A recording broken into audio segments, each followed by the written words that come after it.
I'd always been a sucker for a good deal. My apartment was filled with Craigslist finds, a barely used coffee table here, a vintage lamp there.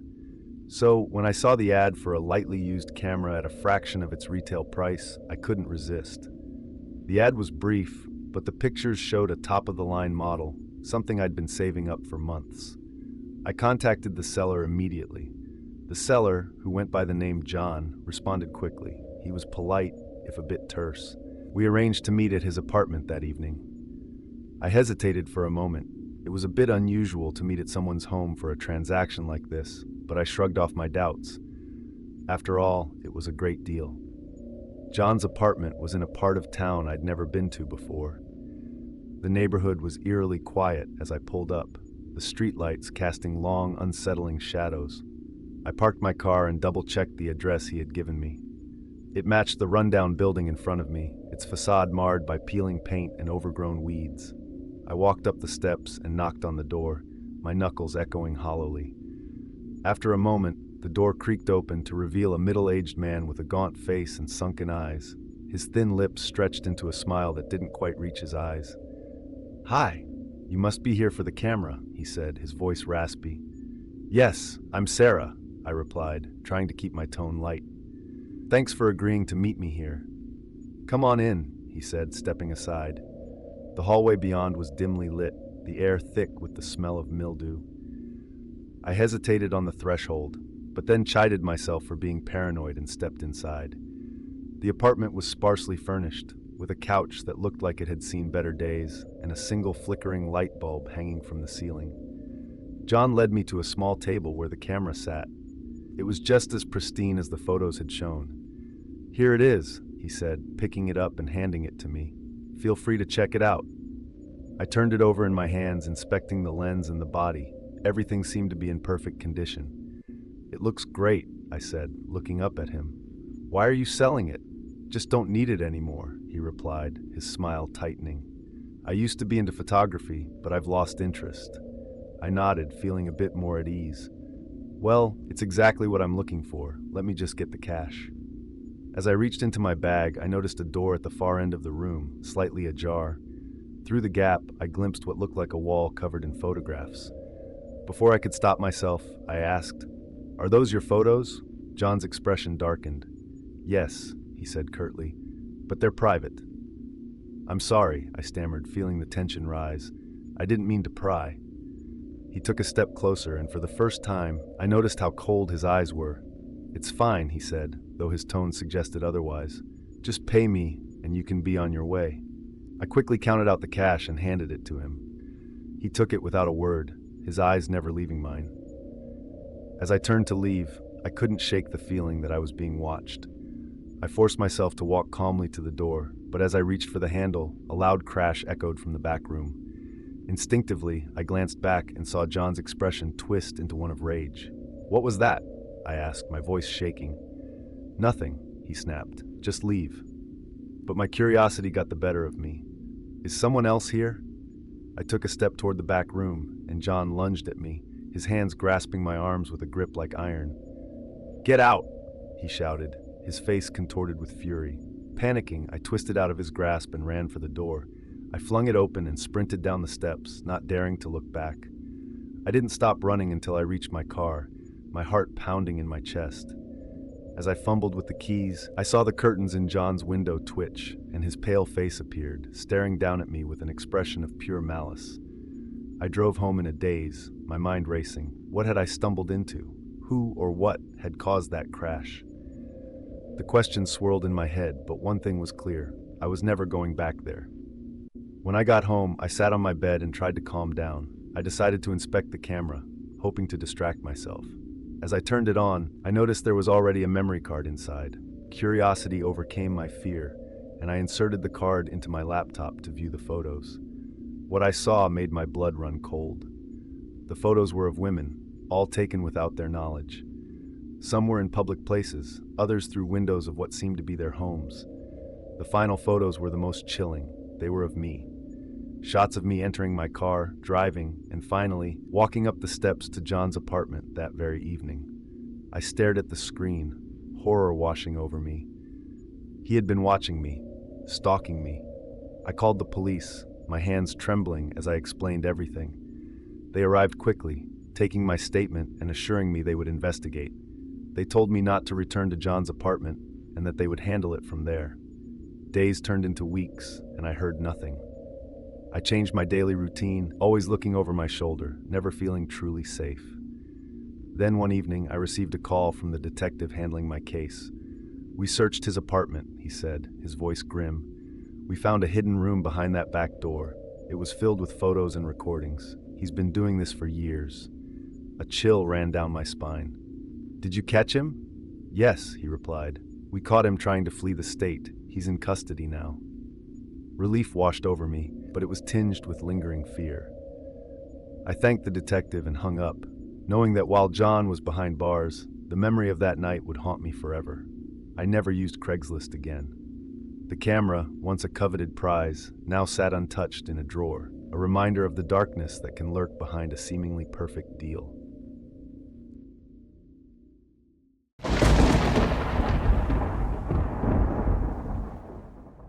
I had always loved collecting vintage furniture.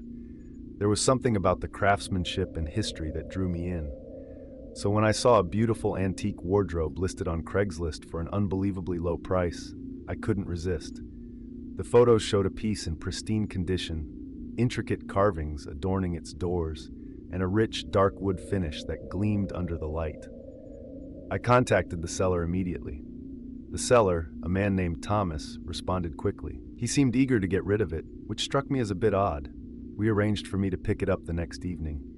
He lived in a rural area about an hour outside the city, but the drive didn't bother me. I was too excited about my find. As I drove out of the city, the scenery changed from urban sprawl to dense, dark woods. The road narrowed and twisted, and the GPS signal began to falter. Eventually, I reached a long, gravel driveway leading up to a large, old farmhouse. The house was in disrepair, with broken windows and overgrown weeds choking the yard. It looked abandoned, but the address matched. I parked and got out, hesitating for a moment before walking up to the door. I knocked, and after a few moments, a man answered. He was tall and thin, with hollow cheeks and dark circles under his eyes. His clothes hung loosely off his frame, and his skin had an unhealthy pallor. "You must be here for the wardrobe," he said, his voice a rasp. "Yes, I'm Emily," I replied, trying to keep my tone friendly. "Thanks for agreeing to meet me so late." "No problem," he said, stepping aside. "Come in, it's in the back room." I stepped inside, the floorboards creaking under my weight. The air inside was musty and cold, and the faint smell of decay lingered. Thomas led me down a narrow hallway, lit only by a single dim bulb. The walls were lined with old peeling wallpaper, and the wood floors were scuffed and dirty. We reached the back room, and there it was, the wardrobe. It was even more beautiful in person, standing majestically against the far wall. I walked over to it, running my hands over the smooth wood, admiring the craftsmanship. "It's in great condition," I said, turning to Thomas. "Why are you selling it?" "It belonged to my grandmother," he replied, his eyes shifting to the floor. "She passed away recently, and I'm trying to clear out the house." "I'm sorry for your loss," I said, feeling a pang of sympathy. "It's a beautiful piece." He nodded, but his expression remained distant. "Do you need help getting it to your car?" "Yes, that would be great," I said, relieved at the offer.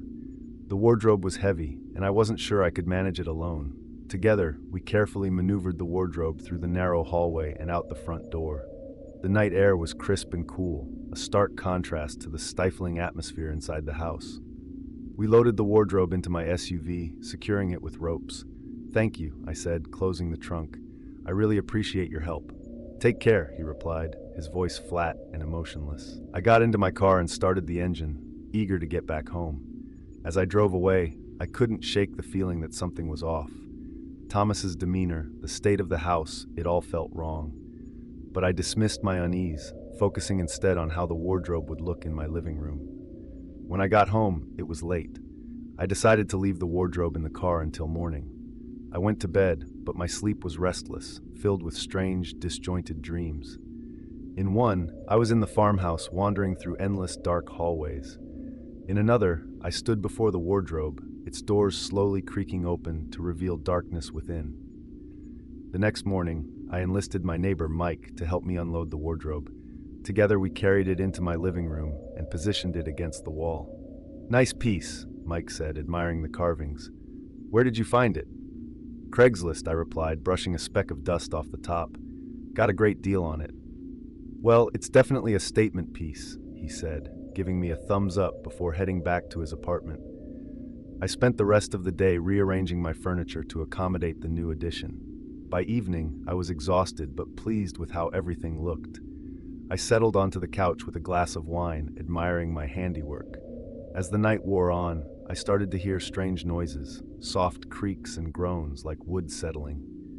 At first, I dismissed them as the house adjusting to the change in temperature, but the sounds grew louder and more insistent. They seemed to be coming from the wardrobe. Feeling a chill run down my spine, I got up and walked over to it. I hesitated, my hand hovering over the ornate handle. Taking a deep breath, I pulled the door open. The inside was empty, just as I had expected. I shook my head, laughing at my own paranoia, and closed the door. As I turned away, I heard a faint whisper. My heart skipped a beat, and I spun around, staring at the wardrobe. The whispering continued, a soft, unintelligible murmur that sent shivers down my spine. I stepped closer, pressing my ear against the door, straining to make out the words. Suddenly, the door flew open, and I stumbled back, my heart pounding. The wardrobe was empty, but the whispering persisted, growing louder and more frantic. I backed away, my mind racing. What was happening? In a panic, I grabbed my phone and called Mike. "I need you to come over," I said, my voice shaking. He arrived within minutes, his expression concerned. "What's going on?" "The wardrobe," I stammered. "There's something wrong with it." He frowned, but followed me to the living room. The whispering had stopped, and the wardrobe stood silent and imposing. Mike opened the door, peering inside. "There's nothing here," he said, looking at me with a mixture of confusion and concern. "I heard whispering," I insisted, and the door flew open by itself. He closed the door and patted my shoulder. "You're probably just tired. It's been a long day." I nodded, but unease gnawed at me. Mike left, and I decided to sleep in the bedroom, away from the wardrobe. That night, the dreams returned, more vivid and terrifying. I was trapped inside the wardrobe, the walls closing in on me as whispers filled the air. I woke up in a cold sweat, the first light of dawn filtering through the curtains. Determined to get rid of the wardrobe, I called a local antique dealer and arranged for them to pick it up. When the dealer arrived, an elderly man with sharp eyes, he inspected the wardrobe closely. "Where did you get this?" he asked, his tone wary. "Craigslist," I replied, sensing his unease. He nodded slowly. "This piece is cursed. It's said to trap the spirits of those who die violently." A chill ran through me. I had no idea. He gave me a sympathetic look. "I'll take it off your hands." As he loaded the wardrobe onto his truck, I felt a weight lift off my shoulders. The house felt lighter, the air clearer. But I knew I'd never forget the whispers, the sense of something watching me. I stopped using Craigslist after that. The wardrobe was a stark reminder that some deals are too good to be true, and that sometimes the past refuses to stay buried.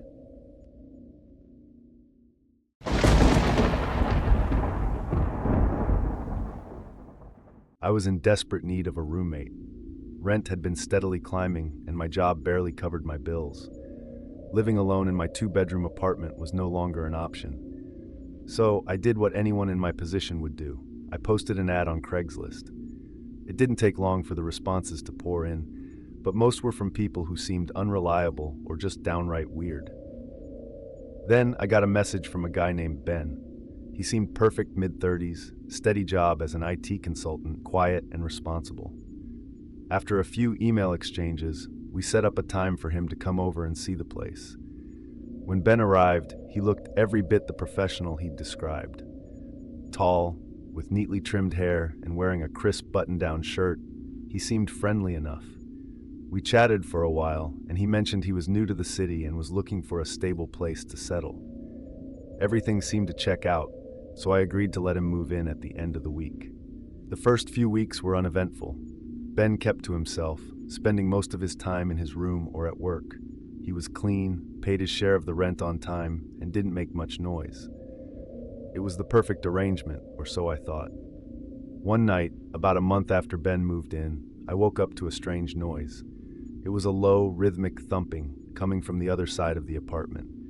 Groggy and disoriented, I got out of bed and walked down the hallway toward Ben's room. The noise grew louder with each step, a steady, almost mechanical thud. I knocked on his door, but there was no response. I called his name, but the thumping continued, uninterrupted. Worried that something might be wrong, I cautiously turned the doorknob and pushed the door open. What I saw made my blood run cold.